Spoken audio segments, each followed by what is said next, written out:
The Bank of England is considering whether to replace the current historical figures on the notes with images such as architecture, nature, sport or historical events. And they want the public to have their say. Here's Ben Boulos. The Bank of England has launched a consultation on how the banknotes of the future should look 300 years after they were first partially printed.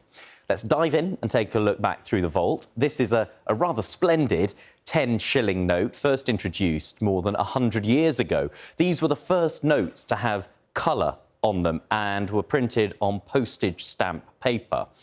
And take a look at this familiar face. This is from the Bank of England Series C. This entered circulation around a decade after Queen Elizabeth took the throne and was the first £5 note to have a photo of a monarch on. That set the template, which has lasted for decades, including the now old paper banknotes. This particular design introduced in the year 2000, 8 years after Charles Darwin was put on the back. He was then replaced with Jane Austen when the new polymer tenor was introduced in 2017.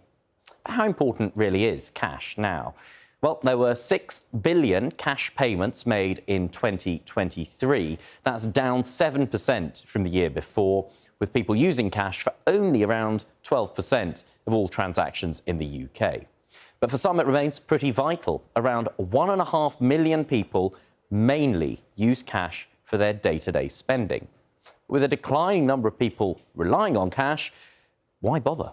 Banknotes are really important still. For about a fifth of the population, they are their preferred means of payment. A lot of people are actually dependent on banknotes. So we think it's really important that we keep producing banknotes, and we want people to trust those banknotes. So one way that we do that is updating the security features. So one of the key things that we'll be keen to do in our next series of banknotes is to look and see what is the new technology, what is going to make it most difficult to counterfeit. So the new notes will have a bit of a facelift, new security features, but what will actually be on them? Well, the Bank of England's consultation runs until the end of the month. It's identified 6 main themes: historical figures, arts, culture and sport, architecture, innovation, nature and historical events. And it wants ideas on what to include from you.